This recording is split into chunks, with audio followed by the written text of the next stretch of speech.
Hello, hello, hello. Welcome, ladies and gentlemen, and very happy to welcome you once again in our recruitment webinar series, The Art of Recruitment. And today we're going to be talking about culture, company culture. And when we were defining our subjects, who else to ask but Ingeborg? I am super happy that Ingeborg is our guest. She actually immediately said, yes, I'm more than happy to share my knowledge and information with you guys. Ingeborg, I think you were the first one to sign up of the keynote speakers that we reached out to. And the reason why we asked Ingeborg, because Ingeborg has over 15 years of experience working as an interim chief people officer for startups and scale-ups. And when we started to work for Molly 2 years ago, Ingeborg was actually still there, and she really helped Molly to define their culture and how to create a very happy place to be able to work there, amongst many other things.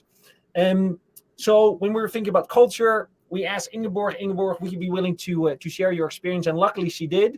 And she works for a variety of different companies. And today she's going to share on what it's like to build a strong company culture. I'm super passionate about this subject. I've already had a little bit of a sneak peek on the slides that you're sharing. And I can tell you and rest assure you, there's going to be a lot of information and a lot of gems of knowledge that we can take out of this. But as the people that show up here on a regular basis, it is as good as it gets what Ingeborg can share, but don't hold your questions back. So please post your questions in the chat. Ingeborg also said, ask me anything. She's happy to share all of her learnings and experience. That's what we're here for. Post them in the chat. If they're very urgent, I will just interrupt Ingeborg midway. If not, I will save them up for later in the chat. Share your LinkedIn in the chat if you want to connect with other people. And there will be plenty of room and time also to ask questions at the end. Ingeborg, thank you so much for joining. The floor is yours. I'm going to make my screen smaller, and you can start sharing your presentation. Well, thanks everyone for dialing in. I'm not sure what time it is where you're based, but here it is evening. So I hope you're enjoying your day and evening. Let me see if I can share my screen. Share. You should now. Perfect. See my screen. I was also a bit honored to talk about culture. It's one of my biggest passions. I joined the work life many years ago, I think 18 years ago, and started working as a recruiter. But always felt that aside from recruiting people, it was really important where they ended up and in which culture they would thrive. And over time, I grew from a recruitment role into a broader HR role. But building strong cultures has always been my focus. Super happy to share a bit more about that tonight, and also give you some tips and tricks on maybe how in your organizations you can influence that. So quick intro about myself so you know who I am. And then we'll talk about 4 topics: culture demystified, how to measure culture, reverse engineering culture, and a few examples and tips that you can hopefully take away from today's session. Feel free to ask questions in the chat. I'm really happy to answer them. I've got all the time in the world. So let's start with a little bit about me, for those of you who don't know me. First of all, I am Ingeborg. I am also a mom and a wife. I recently got married, and this is a picture of my husband and my 2 kids. We have a lot of fun together. That's hopefully what this picture also shows. For the past couple of years, or I'd say the past couple of years, the last 15 years, I've worked for a variety of companies. At the very bottom of this slide, you see companies like Acom and Irresistible. Acom, for those of you who might know it or don't know it, it's a large Fortune 500 company. Irresistible is a large software company with about 200 people globally. But I basically started my career with larger companies, and then they became smaller and smaller and smaller. A few years ago, I joined Molly, which was then a small 80 people fintech company processing payments. And I was there for about 2 years as head of people and places. And really helped them grow through a few investment rounds as well. They became a nice Dutch unicorn, which I was very proud of.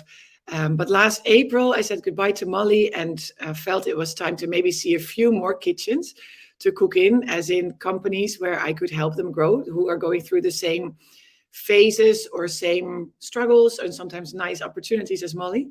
And since then, I've been helping quite a few companies. You can see them here. So at the moment, I'm the interim chief people officer for Uberall. I am still the chief people officer for Payaut on a part-time basis. I work for the student hotel and give some advice there. And then there's a few other companies. So it's really fun.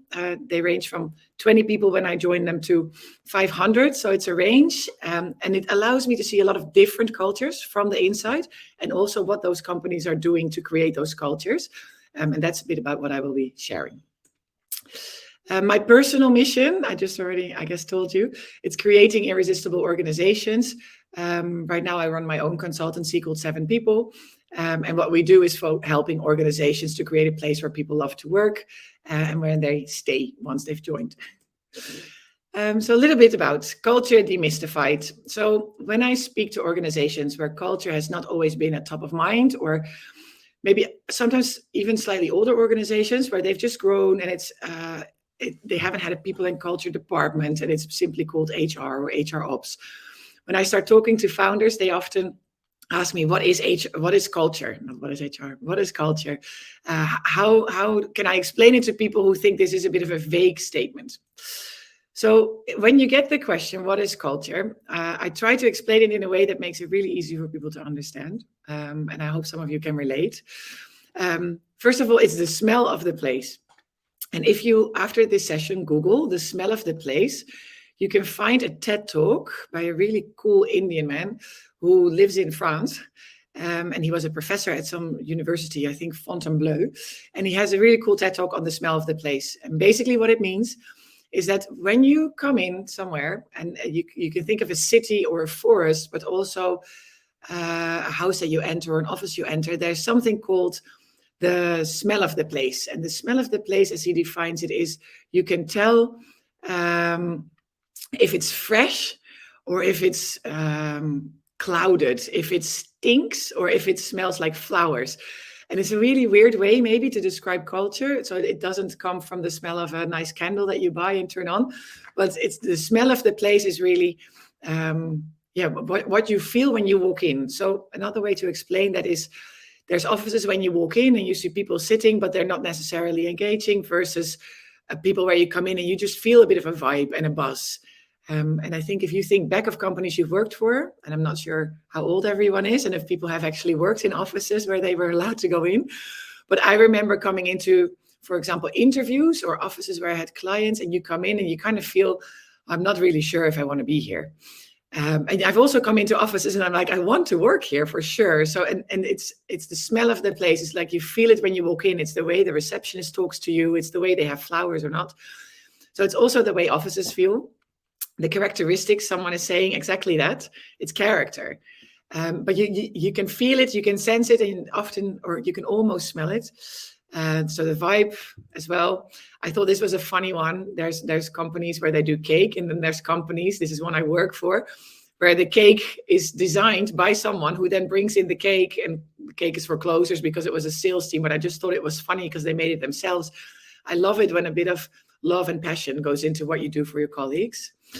So what I always say is company culture is like your company personality.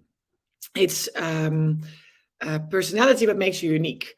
And if you think about what makes you unique, like Dan said in the chat, the characteristics or the vibe, it's what people would say about you. It's what makes you different than others. So really culture is what makes your company stand out from other companies, what makes you unique. And there's things that you can say about it that they're super specific. So how do you then measure this culture? Because you can ask people like, what is my culture? But how would I measure the culture? And can you put KPIs around culture? Because is it something that you can measure and then put numbers against? I think a lot of people try to stay away from this, or companies are not 100% sure. They say culture is like the result of things. And I think that's true, but you can definitely put some KPIs around culture. And I've listed a few that I think are familiar, and then a few that you might introduce or consider next time. So when you're measuring culture, there's a few really simple ones that most people will know. So I'll start at the top right, because I think Remote is also one of the speakers in this series, but they're also a company I've been following for the past years. And I think what you see is when you look at what people are posting about them online or what they say in the Glassdoor reviews is really cool. And it feels like they've got quite a unique culture because it is completely remote first, but also a lot of people saying nice things about it, and they're very specific. I think Glassdoor is still a very good way to measure the culture of your company, because there are a lot of companies that score a 2 or a 3 or 3.1 stars compared to organizations where you see a 4.7, 4.8, 4.9, and there's enough reviews. It always says something good. Then there is, on the right bottom, you see something called employee satisfaction, also called eNPS. So a lot of organizations are measuring the feedback from their clients by using net promoter scores. And there's tools to also do this for your employees. So for example, at Molly, we use a system called Bamboo HR. And in Bamboo HR, you can measure employee net promoter score. And basically every quarter, we got a report like this, and you could see what topics are trending, how people feel about certain things. And that is measuring your culture. You can see how people feel about the culture of the organization, how many comments you get on culture. So it's very specific. And also it gives you a lot of tips and ideas on how to improve when you see that things are not coming up under likes, but under dislikes. And then there's things that maybe not necessarily define culture one-on-one, but a great culture will enhance or decrease these. So the number of employee referrals, employee turnover rates, feedback on managers, engagement on events. And with that, I mean people that show up for a town hall, an all hands, people that read newsletters, like the engagement of, say, corporate comms and corporate events. Sickness versus productivity, of course. Tenure, so do people stay or is there high turnover? And internal growth. I think in healthy cultures, you see that opportunities are given to the people internally, and they don't only hire externally. I think the more internal growth you see, for me, the healthier a company culture is. Now, then there is the question of who owns culture and who should manage these KPIs, and who should, with the KPIs, also who can be held responsible. Personal opinion, and happy to debate, but I think leadership of an organization can own the culture. Like if you would have to give the KPI culture to someone, you can give it to leadership of an organization at the very top. And you could ask managers to keep an eye out on the culture in their team. I think everyone is a contributor to culture. So it doesn't matter in which role you are, you can contribute. The HR and people team, who often have the KPIs around culture, I feel cannot be held responsible for culture, but they can influence leadership and help with change management. And what I mean with that is, I think a lot of managers or leaders or even founders, they've never given culture thought as in let's create a culture. I've often heard culture, it formed itself. We kind of like what it is and we want to keep it this way. But I said the reason the culture is this way is because of your behavior and the things that you've communicated to people and that you've asked people to do and the things you've allowed.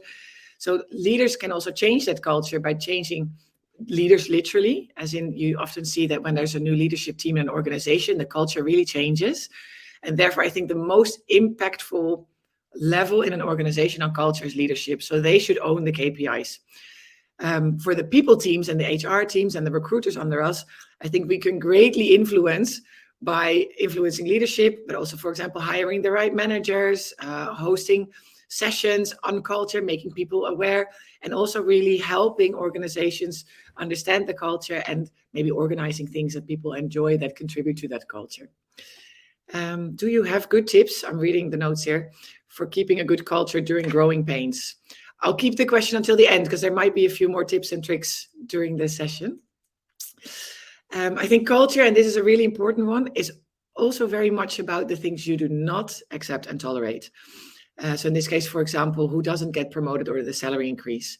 And the reason I'm saying that is because when I think about places where I've worked before or have consulted or was part of a team, when I felt that the culture was not right, it was often about things that were tolerated or accepted that were normally not done. But then they would glance over it and say, it's okay. He doesn't mean that bad. Or, she's just always been this way. So accepting certain behavior or accepting people who are not a match with your culture very much impacts your culture. So for example, if you say our culture is all about fairness and transparency, if you then accept people who are not transparent or fair, the people who are transparent and fair will see that, and they will not be encouraged to keep being transparent and fair. If you see that people who work very hard but are very humble, they don't get promoted, and people that maybe don't work so hard but are comfortable taking the credit, and maybe are quite extroverted and a bit loud, and they get promoted, it says something about your culture. If salary increases go to the people in the sales teams because their chief commercial officer has a strong voice in the C-level team, and the salary increases don't go to customer support or marketing team because their manager is less loud, it says something about the organization. So culture is not always only about what is being promoted and done. It's also very much reading between the lines about things that are not accepted and tolerated. So I like it every time when I read about the war for talent, because I think I've heard this term for the last 10, 15 years, and it's not gone away, and it's really not new anymore. But the Great Resignation was something new for me this year, or not this year, last year. But when I heard the term Great Resignation, like, oh, okay, we all leaving then. And then I realized, hey, actually, I've just left my job, and my husband has just left his job. And actually, a lot of my friends have changed jobs in the last year. And then when I spoke to a few more friends, it's like, yeah, there is a lot of people considering to leave, or they are leaving. So when you then talk to companies like, yeah, it's a really big people issue, there's this Great Resignation, everyone's changing. And managers are, of course, asking themselves, why? Why are these people leaving? And then my question is, would it be a cultural issue? Because there's a lot of cultures where people are leaving from, but there's also a lot of different type of employees. So the ones that you see on this screen, for example, I think they're typical different employees. There's skater girl who appreciates her freedom and probably loves working from home. And when she sees her colleagues, it might be out of office hours for some fun. But you also have young parents, you have the hackers or the developers, you have the somewhat more corporate, I'd say, consultancy type profiles. Then you have the more experienced profiles, and then you have the young students. But at the moment, with the Great Resignation, it doesn't look like there's a specific group that's more inclined to leave. It looks like the Great Resignation is actually happening everywhere. And it's not one age group or one type of group or a type of department that is leaving faster. So the wonder is it a culture issue? Is it a type of personality issue? Why is everyone leaving? And this is a bit of a heavy text slide. But my conclusion is that it's more a leadership issue, and therefore it is cultural. And some of the comments that you see here, I won't read all of them, but I've heard a lot of managers in the past years say things where I feel that's your opinion, but it's not necessarily the people's opinion that work in your team. So when you say things like, yeah, sales guys are a bit rude, but they do a great job, so let's just accept they are like that. If you keep saying that, then the people who work in customer support will leave. And when there's massive opportunities everywhere else, this is the right time to do that. If you feel that you're not being paid fairly, you can now leave, because there's organizations where you know that it's fair. If the salary increases are once a year and you just missed the boat and you have to wait for another year, but you know you're being paid on the market, you can leave because you know somewhere else you might get more. So I'm not saying everyone should leave. I think you should find an organization where you feel you're being treated fairly and it's transparent and honest, and where the culture is a great fit with you. So the conclusion would be, if there is a poor culture, and in my eyes, poor cultures are unfair cultures or toxic cultures where people are not treated fairly, people will leave. And the fact that there's so many employment opportunities at the moment, of course, just makes it a little bit easier. So poor culture, a reason for people to leave, basically even more reason for organizations to put some extra time, effort, and resources into thinking about that culture. Because they will and can find a better culture somewhere else where they're welcome. Because when you think about the Great Resignation, there's also a really big receiving end. For every person who leaves, there's an organization where someone signs up. And when I think about the companies where I've been working in the past year, all of them have been on the receiving end of that Great Resignation. And that's not because I'm there. It's also because they have great recruitment teams, and because they have a great culture, or great leaders, or active hiring managers, or nice benefits, or great job challenges. But we don't see a mass exodus. We actually see a lot of people joining. So that leaves me also thinking, okay, are those startups and scale-ups where things are a bit more new age, then better places to work. I guess my conclusion so far would be yes, and that the Great Resignation really happens with organizations that haven't made enough effort to create the right culture for these people to thrive. I think overall important to realize that people generally don't really like changing jobs. There's people who are consultants or freelancers, and they love to do that every 2-3 months.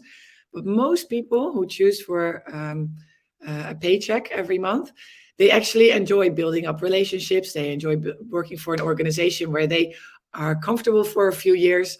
They are happy to grow internally. They enjoy growing skill set and not changing all the time, because that also takes a lot of effort. So when you realize that, there is massive opportunities to keep those people internally or inside. But yeah, they are leaving. And I guess the conclusion is that the companies with the better culture are therefore on the receiving end of this Great Resignation. So if you're working for an organization where you feel that you are able to hire and your turnover fairly low, you're on the receiving end. I have someone that I love to follow on LinkedIn. His name is Adam Grant. And he says something nice about leadership. And he also often says cool things about culture and about behavior. And if you don't follow him, I recommend you do. But I thought this was a good one. So when you think about leadership, and he says mentor, teacher, or coach, I think you could put the word leader here. Like, the most important quality for a leader is not how much they know, it's how much they care. And caring is taking pride in your success and feeling joy as you progress. So the people you want in your corner are the ones who celebrate your growth. I think leadership has really changed, and what you are looking for in a culture and in a manager is someone who's cheering you on rather than telling you what to do or not to do. And I love the fact that we're seeing that shift happen. And I'm not sure how many of you would agree that your company is already there, but I've worked for quite a few organizations in the past year where this is literally what managers do. They say they're servants to the organization. The question is always, how can I help you? And they're the biggest cheerleaders. And I'd love for that to be the norm in company culture. I'm just seeing if there's any more questions. I don't think so. Let's continue with reverse engineering culture. Reverse engineering, I think it's closely aligned to design thinking, but I love reverse engineering very much because it's basically you start with the endpoint and you then kind of work back and then see how will I get there. It's like you write a public relations post like, oh, we've succeeded and we've made it to Series A. Well, let's work back with the team. What are all the steps that we needed to do to actually get there? It's really nice when you have the end goal in sight and then work back, rather than thinking, where could I get when I take these steps? And that's because I also believe the best way to predict the future is to create it. If you create in your mind the future, as in, this is the culture that I would like to see, or this is how I would love people to talk about my company, there is definitely a way to get there. So there's a little test, there's a little test. It's very easy. I call it the barbecue test. And it's about what people would tell each other about your company when they would have a barbecue like this. So this is a super comfortable setting, right? These people are probably friends. They've known each other for a long time. Everyone knows who works where. There's no secrets. You can be super honest. And this is also the time when you talk about your loved ones and you talk about work issues. And so the idea is, think about the barbecue. It's a nice evening. You're there with your friends. And they say something about your organization. And what you want them to say is something like this. Like, I love working here because, or this company is just amazing because, and then imagine what they would say. So the barbecue test is, what do you think they would say? What would you say? And what would you want them to say? So then the next question for your management team would be, what do we need to do to get people to say those things about us? So if you go back to this slide and you say, I love working here because everyone is so generous. Everyone is so concerned about my well-being. Everyone creates the most amazing internal job opportunities. This company is amazing because I get to work on all the projects I love. Like, if we want people to say this about our company, what do we need to do? Because often the things you want them to say about you are not the things they're saying right now. If those things they're saying at the moment are exactly the same as you want them to say, no worries. But if there are things that you want people to say, you're not saying yet, let's think about what do we need to do to get there. And that's what I call design your culture. And it's also, of course, a term that you all know into employee experience. And there's a model that I use, and I'm happy for you to use. And if you Google, you'll find many that look like this one. It's basically thinking about what are our values and what is our culture. And you describe, most companies have values, and most companies have a sense of what their culture is. And if you only have values and you don't have like a culture deck, you could think about, okay, our culture, like that personality, how we describe our culture, the vibe, like the feeling you get, the personality of your company, try to describe that and put it next to your values. Then when you design your employee experience, basically what you do, you turn your employee experience into different levels or different stages.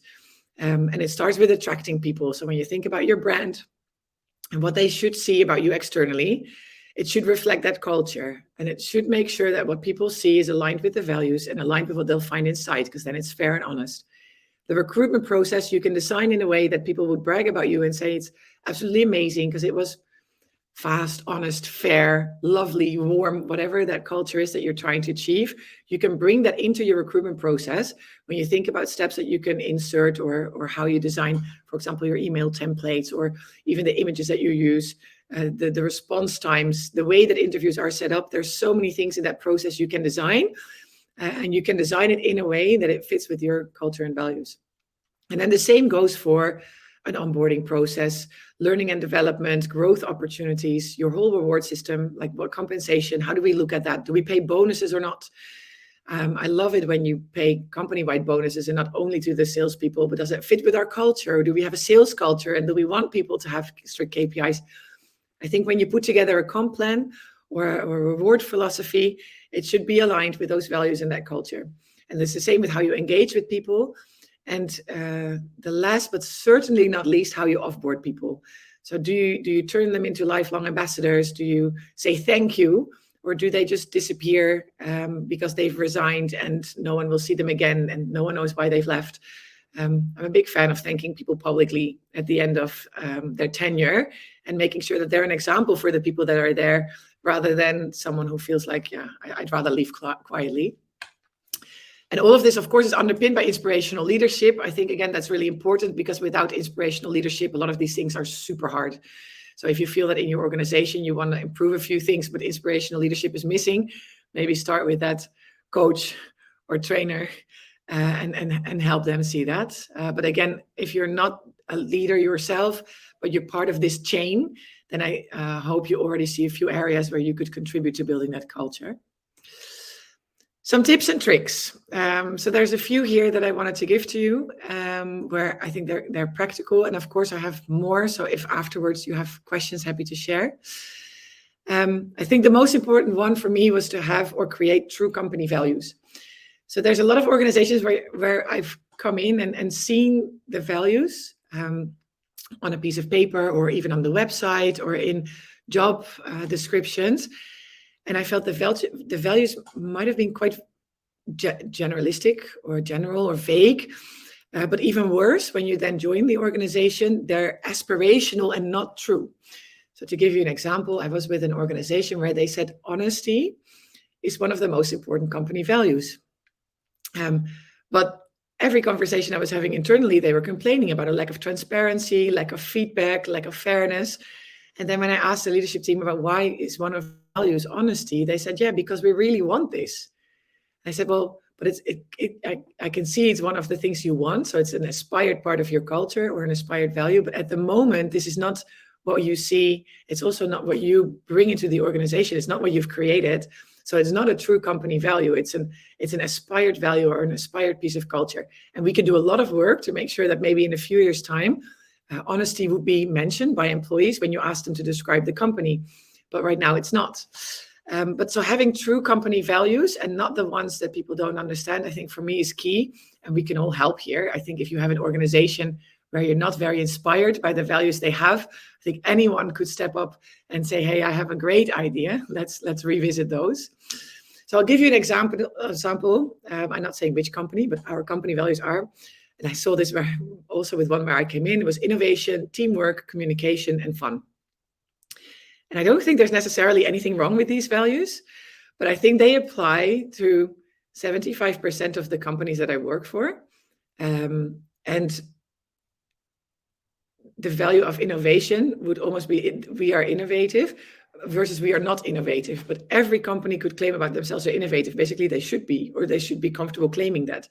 The same goes for teamwork, because the opposite would be saying, well, we don't value teamwork. There's not an organization in the world that wouldn't value teamwork. The same goes for communication and having a bit of fun. Like even this, maybe the most interesting one here. I think most organizations agree that aside from working, you should also have a bit of fun together. So these values, I really didn't feel were true. They weren't the character or the personality or the vibe of the organization. So there is a way to get to true values. So I'll share with you an exercise that I did with one of my clients, which resulted in more unique values. And it's just an idea, as in, if you're ever going to create new values or help your company reevaluate them, this is a way to do that. So the idea was, again, the barbecue test. I love working for, and Stories is a co-working space organization, like a super fancy 5-star WeWork, specifically for coaches and therapists. And I work closely with them at the beginning of the year to create their brand, employer brand, and also their values. And we did the exercise, like the barbecue exercise, with that whole team. It was not at a barbecue, but it was at a really cool team offsite. Everyone's comfortable. They all knew each other. And we asked this question, why do you love working for Stories? And they got a bit of time. So the time they took, I think it was half an hour or so to come up with ideas. And don't be shocked by the next slide. But this is what they came up with. So if you start reading it, you'll instantly feel warm and fuzzy. But these people, they explained one by one, and we then combined all their bullets, why they loved working for Stories. And it was lots of different things. But we put everything together, and then we did an exercise on grouping them. So we grouped them, and we found, after when we grouped them, there was commonalities in 5 areas. And that's how we defined our why. Because we felt that a lot of the bullets were around that Stories improves lives. And in the end, we felt that's actually our why. That's the holistic goal. We improve lives. But at the same time, we design, because it was all about nice environments and aesthetically nice, and it smells literally nice, and it's beautiful. Then there was a lot of comments about the community, where you meet interesting people, that they want to grow and bring individuals together. They're building it together. So it was community. We had growth. So a lot of comments around growth, both personally and professionally. So not only the organization, but also their clients and also their individual development. Something around caring, which I thought was quite unique. I'd never seen that before, that they care, they're warm, they're open, they rely, it's family type, they're generous. So it was all comments that really felt like that they cared, and then they enjoy working together. And when we put all of this together, we came up with the values. And then the values for Stories are now: we improve lives, we care for each other, we inspire growth, we design delightful environments, we foster our community, and we enjoy working together. And then the payoff is, let's create stories together. And let's create stories together for me also means a lot. They create the company together. They create literally stories together because the community that they build. So this was done in one day. With the whole team. And I think the strongest way to create a true set of unique values that are aligned with your employees, that they believe in, that they'll live by, and that will really help you recruit, for example, the right people. Or also when you use this, for example, in performance reviews or growth reviews, and you can hold this next to someone and say, are you a great fit, and do you do this? Then these are real values that you can measure, and if people live up to them. So as a tip, you could use the barbecue test and then come up with unique values. The other tip is be very explicit about what you reward.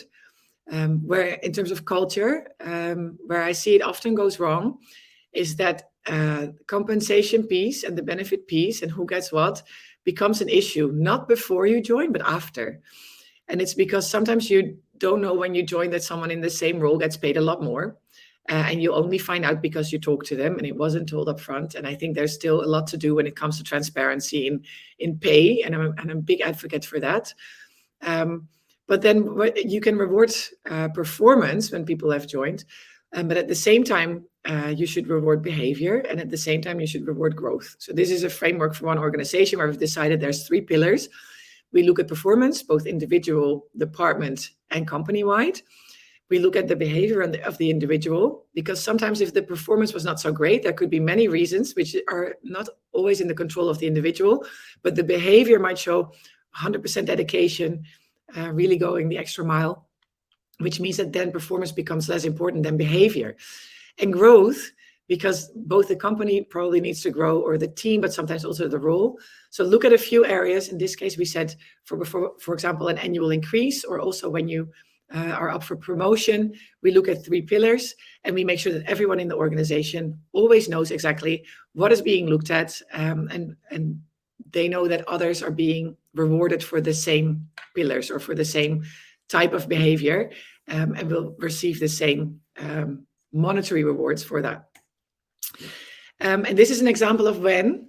So when you reward is also important. Now, this is a model that we created for also one of my clients.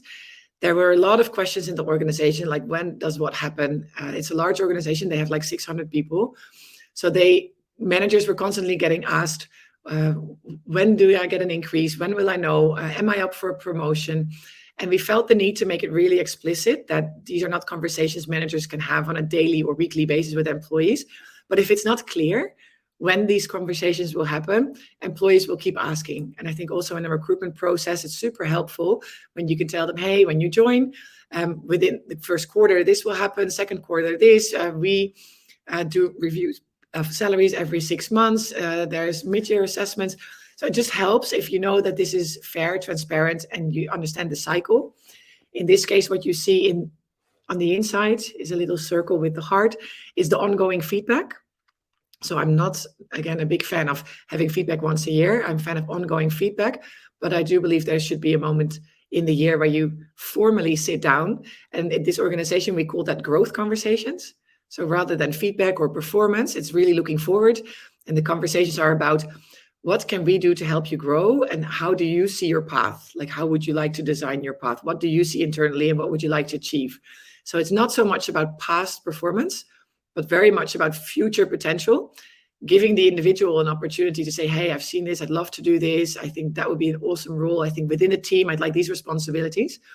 And based on those growth conversations, they then design learning and development opportunities, or they're offered learning and development opportunities, but also they know that there's a rewards program that they can be nominated for or turn into, and they know exactly when the salary changes are.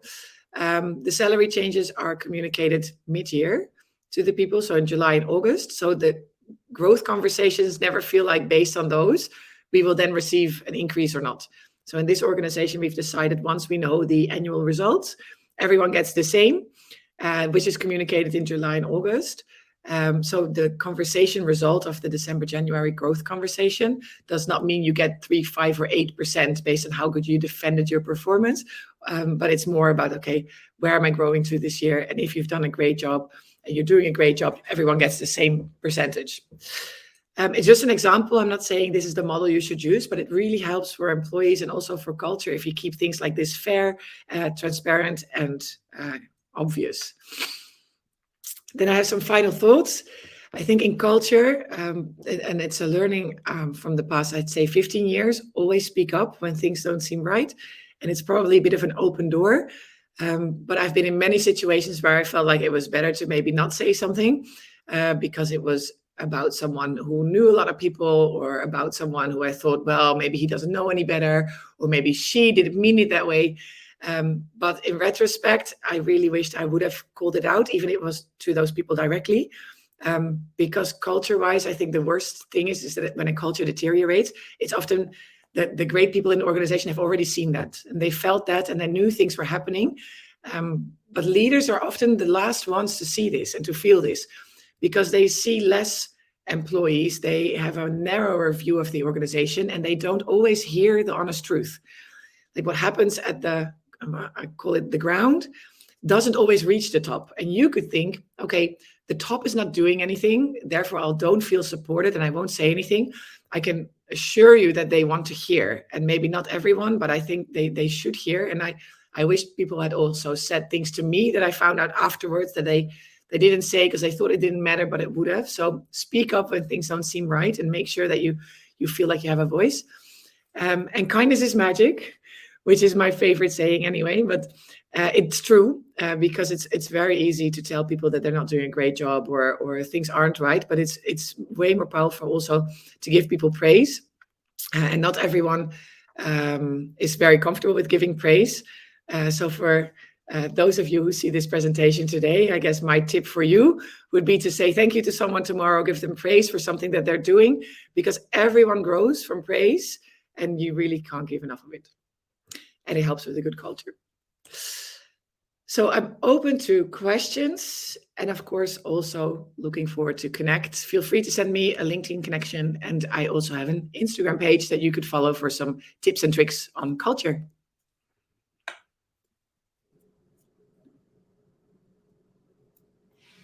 Ingeborg, amazing, absolutely amazing, absolutely amazing, and so many gems. Honestly, what an amazing story! Thank you so much, Ingeborg, for sharing this. I'm gonna be honest with you. When you put on that slide with these values are not so unique, I recognize 2 out of the 5 that you put there on our values. Like, oh, we need to have a separate discussion. Teamwork and fun.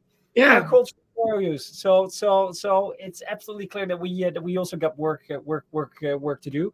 Even though I'm proud at our culture at Matchr, but it's clear that we definitely need, like what really makes us unique, and have another session on that. So yeah, you definitely rattled the cage, and I think that's exactly why I'm so excited to hear you speak.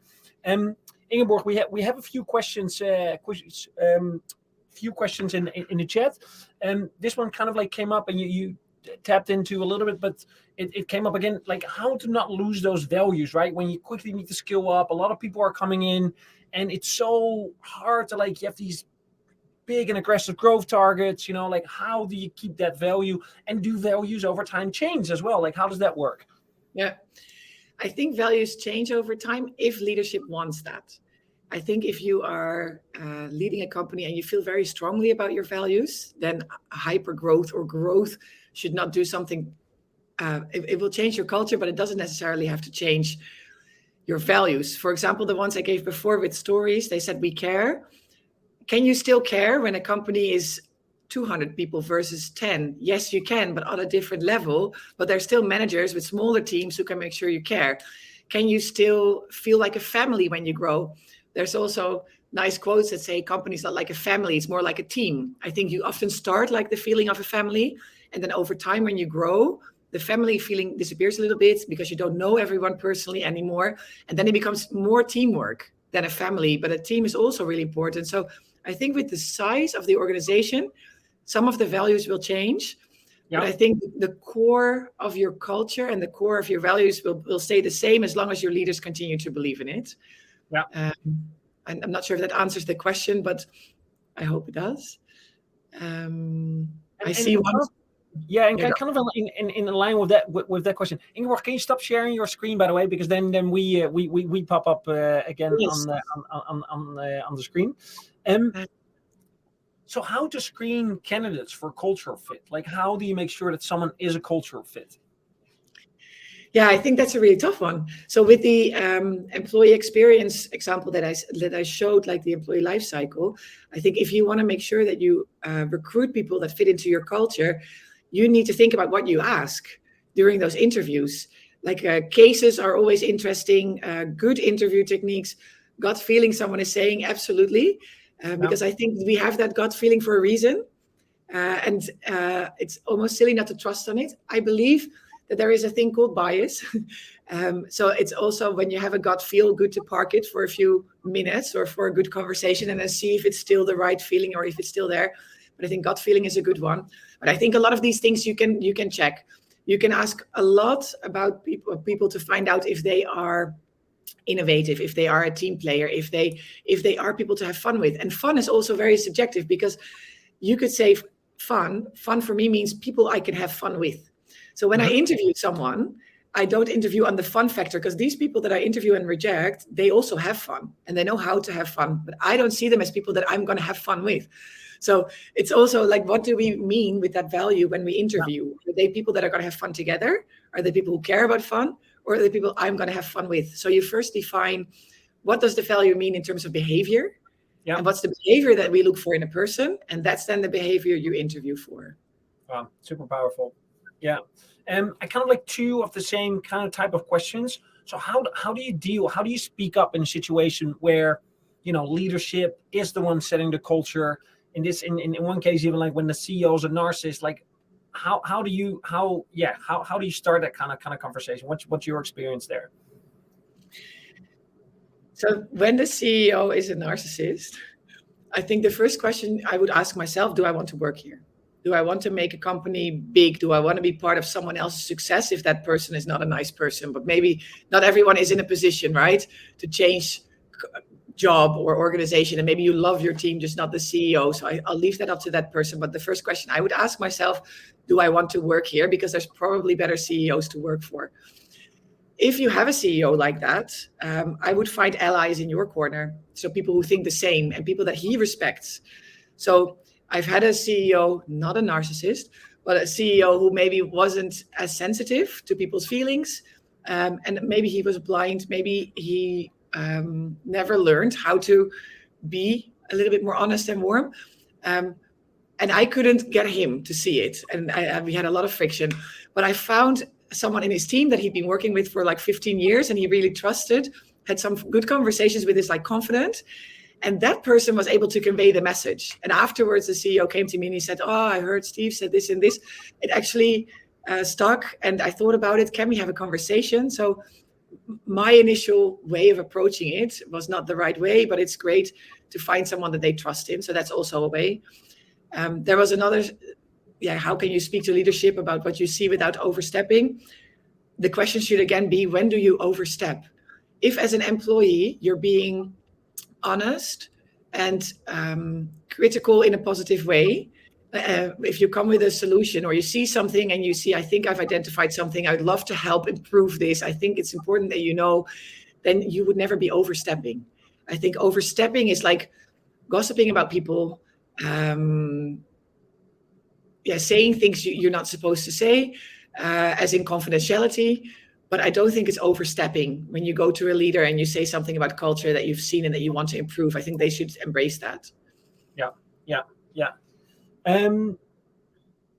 Okay, question from Nora. What is a great way to pass on culture to new leaders in the organization? Has been through hypergrowth and had 70% of leadership joining in the past 3 to 6 months. Yeah, nice one. So first of all, I hope that they are nice leaders and that they've been recruited by great recruiters for the right qualities and the right personality, because I also believe in personality over skills. But assuming that you've recruited the right leaders, then literally cultural sessions, buddying up with an ambassador who lives those values, of course they are the best. Awesome. Have you recruited them, Nora? But making sure that when you first of all hire leaders that fit into that culture, and then making sure that they understand what the culture means. And again, sessions on the type of behavior. Like if I explain leaders in an organization how we do performance reviews, you always go back. This is our culture. This is why we do it this way. These are the behaviors we look for. This is when people get an increase. So in almost all the communication, but then also in policies and processes, which are ugly words almost, but when they are there, and if you have a policy and a process that keeps your culture in mind, then I think it becomes ingrained in the organization. Like it becomes an integral part. It's also hard. So I think bringing those leaders together and making sure that they are not going off by themselves and creating their own little culture. You often see that when a new leader joins, he has his own way of working. He has his own personality. And like I said, the company cultures, like company personality, it's made up of all these individual personalities. But sometimes a leader comes in and he has such a large team or such a large influence on the rest of the leadership team, his or her culture, personality becomes part of the culture. And that's when you see a change. So making sure leaders, especially in the beginning, come together a lot and to discuss this and not just accept the fact that they've come in and they're now going to do everything the way they've done it in the past is super important. Yeah. Okay, good input. What if a current culture is not the desired culture? How do companies go about unlearning their current culture and going to that desired culture? In for example, the example that you gave during the presentation of honesty. I think that first of all, there needs to be a willingness and alignment that there is a non-desired culture. That's where it all starts. It's actually not hard to change a culture. I've seen it happen. You can change culture in a few months by putting the right people in place and by making a few sometimes really unfriendly, it sounds unfriendly, like decisions. Because when a culture is a bit toxic or unfair or dishonest, there's carriers of that culture, there's carriers of the positive culture and also of the toxic behavior. If you have a leader, and in this case, it's often the CEO or the founder, like the ultimate decision maker.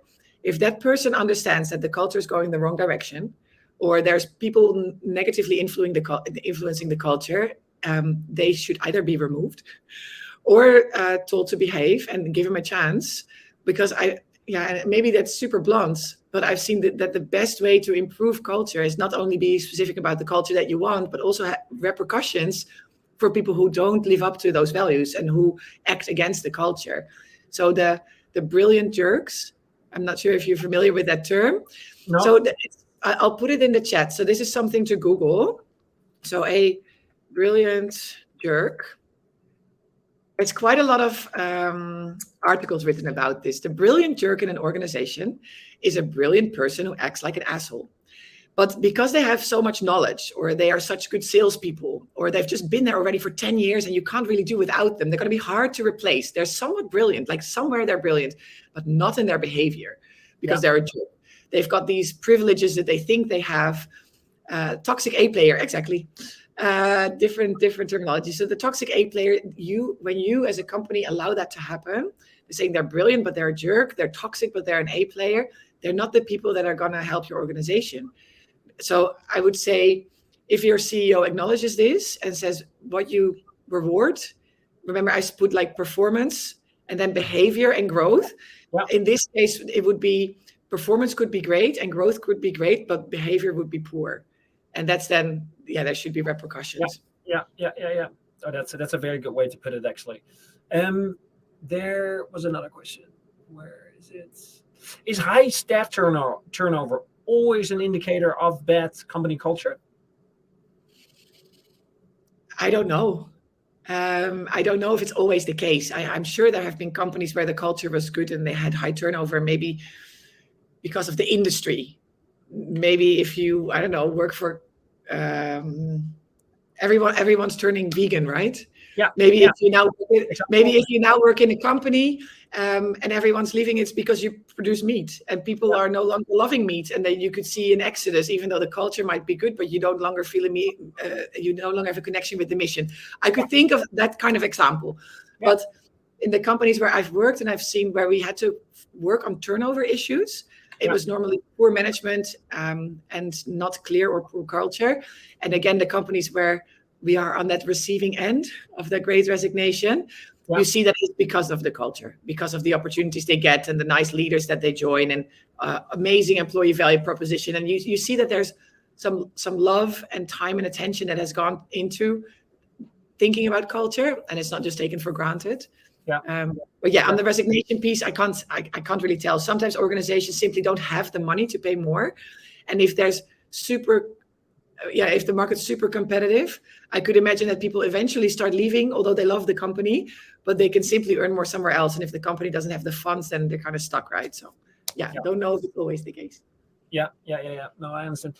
Quick question: have you ever come to like a company, and I assume one was that you do, where like you immediately say, okay, this is a toxic culture, right?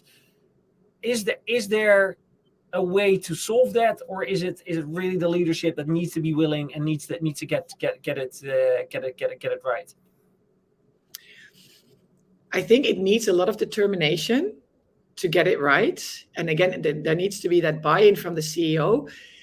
In the places where I've been, where I felt there was a toxic culture, it's not because everyone who is there at the moment is toxic. It's often only a few people, and they influence the rest of the organization. There's often a huge percentage, like 90% of the people could be lovely and friendly and warm, and they're actually all suffering at the same time from the behavior of a small portion. Unfortunately, those are often the people with most influence. So again, it's a personal opinion. If you want to change a poor culture, you change the poor leaders. And you help them. You could help them with coaching. You could work with them. Like I work with leaders where I think you could literally do with a bit of help because there's things you've not done before, or I can give you a new perspective. And then when they're open to that, I don't see it as a toxic culture. I see it as a learning culture where even learners, I work a lot with first-time founders. Yeah. And sometimes it's not only their first company they founded, it's the only company they've ever worked in. Like they founded a company when they were 23. Like imagine the enthusiasm that when they founded the company and they loved taking care of people. And over the years, it's grown into something big. And now they're rich and everyone looks at them and they've never been taught how to do management of a big team. And those are not toxic cultures. They're just cultures that need a bit of help and where the leaders are often very open to feedback. So they're great. But if it's really toxic, it's normally because the CEO or founder honestly doesn't care. And those are also the organizations I've chosen not to work for anymore. So yeah, I think again, it's your own choice. When you come in, you could also say goodbye. Yeah. No, very good point. I'm conscious about time. There are some other questions in the chat. If you have any more questions, please connect with Ingeborg on LinkedIn. I want to throw out this last one, Ingeborg. Does culture eat strategy for breakfast? Yes. Yes. Always. Yes. Okay. Great. I'm happy there. Ingeborg, thank you so much. It really was a pleasure to have you. It even exceeded my expectations. I realized that we also have some work to do. The fact that we are running over time because there are so many questions, it really is a testament to that. Thank you for joining us, guys. Wow. Next week we have a little bit of a different keynote next week. Because we have Nadja, and Nadja is the head of business development of Lemlist. And even though Lemlist doesn't necessarily have anything to do with recruitment, they kind of do, because what Lemlist has really done very, very well, they've been able to bootstrap themselves to 10 million of annual recurring revenue in just 3 years by being extremely well at growth marketing and personal branding. And Nadja is going to share how they've used LinkedIn as a tool to grow from 0 to 10 million annual recurring revenue in just over 3 years with a very small team. Packed with real-time learnings, real-time examples on how you can stand out, and especially in this market, how you can use those tools to build your own personal brand, to attract the people that you want to be, and also put your voice out there and actually put your head above the mowing field. So very happy to see you next week. Ingeborg, once again, thank you so much. And we'll be in touch soon. Bye, guys. Thank you so much for joining.